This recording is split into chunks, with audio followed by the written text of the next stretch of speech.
Hello, my name's Matthew from the 1975. Hey, Hannah from Group Love. What's shaking, everybody? This is Fitz. Hey, it's Tyler from Neon Trees. It's Luke from The Kooks, and you're listening to Jason Rossi.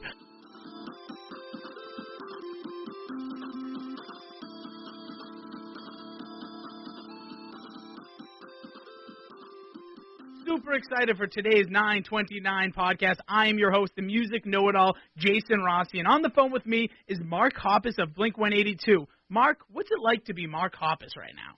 Stoked is what I would say it's like to be Mark Hoppus right now. I'm excited for people to hear the first single. I'm excited for the album to come out in July. I'm excited to go on tour this summer. Being in Blink-182 is all that I've ever wanted to do with my life, and to be able to do it even 20 years later is just a huge blessing, and I can't wait to be on the road this summer. It is crazy to think about that. 20 years of doing something that you really probably have always wanted to do. Yeah, absolutely. I'm one of the luckiest people in the world by far. I think that's really important for people to know. And for you, being in Blink-182, being all these years, some time off, is this a new chapter, would you say, for Blink-182 with Matt Skiba? Or how are you kind of like going out and talking about the, I guess you could say, the new form of Blink-182? It's definitely a new chapter. It's exciting.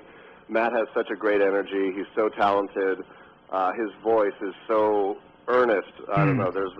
When you hear Matt sing, it's like he's really speaking to you. And I think of this album, when people hear it, it really takes Blink back to our roots and to what Blink is all about. And when people hear the music, it'll all make sense. But I think that this first single, Bored to Death, is a really good indication of the direction. Bored to Death. When you first heard that, now you made it. Now you put the, we don't know how the sausage is made, but you do. And when you first heard it on the radio, what was your reaction to it? Like actually starting to hear it, not just like in the studio, the final piece. When you actually heard it outside where someone else played it. Oh, I was so stoked when I heard it the first time on the radio.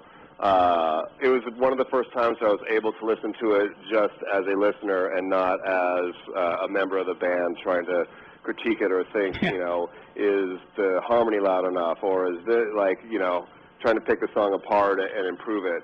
Once it's out there, it's done, and there's nothing you can do to the song anymore, so you just have to sit back and enjoy it. And I listened to it, and I really love the song. As a fan of Blink-182, I think that it's a really good first listen for this album.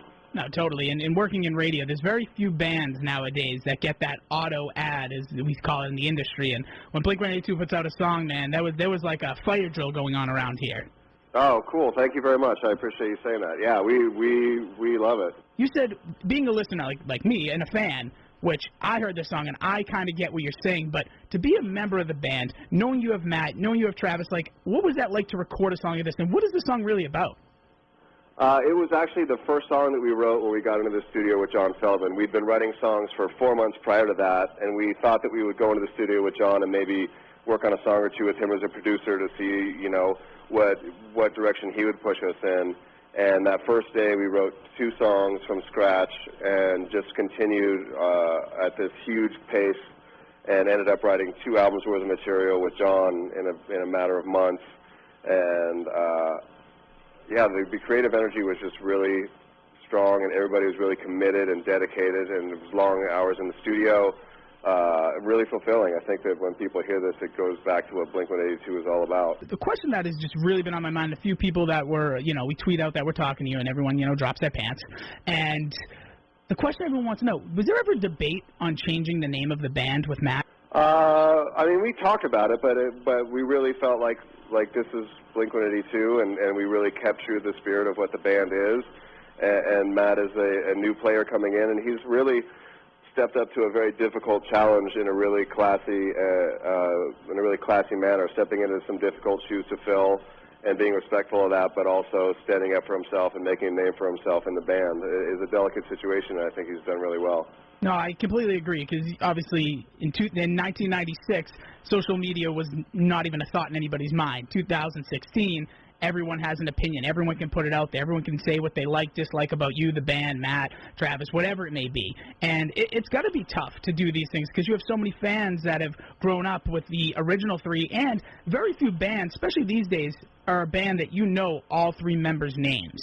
Yeah, totally. And And I totally understand you people's speculation and maybe a little bit of suspicion and what's it going to sound like, and is it really going to be Blink, and is it really going to be what people that love Blink love about Blink, and I think that people will be really stoked. We're looking forward